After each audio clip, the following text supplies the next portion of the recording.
Hello everyone, welcome back to force academy. বন্ধু, তুমি যদি এসএসসি জিডি কনস্টেবলের প্রার্থী হয়ে থাকো, অবশ্যই তুমি ভিডিওটা শেষ পর্যন্ত দেখো। বন্ধুরা, এইমাত্র অফিসিয়াল ওয়েবসাইটে একটি নোটিফিকেশান পাবলিশ করা হয়েছে এবং সেই নোটিফিকেশানে একটি বিশাল চমক দেওয়া হয়েছে। যে চমকটা হলো যে তোমাদের PET, PST and documents verification medical এক্সামিনেশানে বিশাল পরিবর্তন হয়ে গেল। শুধুমাত্র যে রিক্রুটমেন্ট প্রসেস চলছে তোমাদের, যারা সিবিটি এক্সাম ক্র্যাক করে আছে, শুধুমাত্র তাদের জন্য নয়, যে নতুন ভ্যাকান্সিটি বার হয়েছে এবং আপকামিং যে এসএসসি জিডি কনস্টেবলের ভ্যাকান্সি আসবে বা সিপিও বা যে কোনো ভ্যাকান্সি আসুক না কেন, প্রত্যেকটি ভ্যাকান্সিতেই কিন্তু এই নিয়মটা লাগু হয়ে গেল। নতুন নিয়ম আমি তোমাদের সঙ্গে শেয়ার করব, ভিডিওটা স্কিপ করবে না। তোমাদের জন্য খুশির খবর, সকলের জন্য অবশ্যই ভিডিওটাকে লাইক করে দাও। তোমরা অন স্ক্রিন দেখতে পাচ্ছ, আমি এসএসসি জিডি কনস্টেবলের অফিসিয়াল ওয়েবসাইটে রয়েছি। এখান থেকে তোমাদেরকে আমি লাইভ প্রুফ দেখিয়ে দিচ্ছি। তোমরা অন স্ক্রিন দেখতে পাচ্ছ, জাস্ট কয়েক মিনিট আগে এই নোটিফিকেশানটি পাবলিশ করা হয়েছে। তোমরা দেখতে পাচ্ছ, corrigendum to the notice of constable GD in Central Armed Police Force, CAPF, SSF and rifleman GD in Assam Rifle examination 2024। তো এটি কিন্তু 2024-এর ওপরে নোটিফিকেশানটি পাবলিশ করা হয়েছে। বাট এসএসসির তরফ থেকে যে নতুন ভ্যাকান্সি তোমাদের বার হয়েছে কালকে, তার উপরেও কিন্তু এই নিয়মটি লাগু থাকবে। ওকে, যে নিয়মটি করা হয়েছে সেটি কিন্তু সকলের জন্য গুড নিউজ এবং ভালো নিয়ম বলতে পারো। যেটা আমি তোমাদেরকে বলেছিলাম পূর্বে, সেটাই কিন্তু লাগু করা হয়েছে। তো চলো, নোটিফিকেশানটি আমি ডাউনলোড করছি এবং তোমাদেরকে অফিসিয়ালিভাবে শেয়ার করে দিচ্ছি যে এই নোটিফিকেশানে কী বলা হয়েছে এবং কী কী পরিবর্তন তোমাদের করা হয়েছে।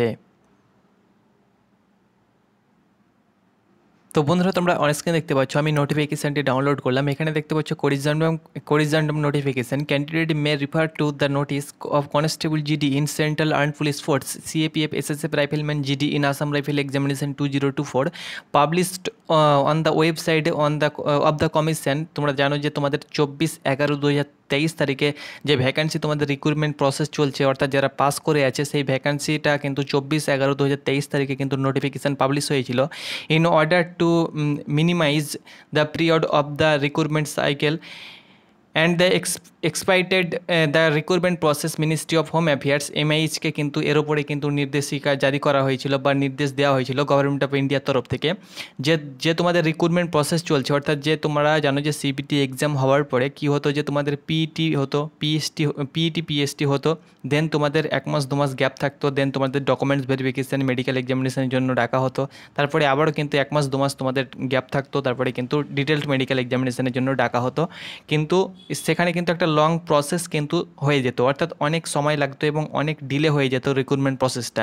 এই জন্য কী করা হয়েছে, এমআইএইচের তরফ থেকে নির্দেশ দেওয়া হয়েছে, মিনিস্ট্রি অফ হোম অ্যাফেয়ার্সের তরফ থেকে, যে এবার থেকে তোমাদের পিইটি পিএসটি একসঙ্গে, ডকুমেন্টস ভেরিফিকেশান মেডিকেল এক্সামিনেশান পুরো প্রসেস যেটা, সেটা কিন্তু একসঙ্গে হতে চলেছে।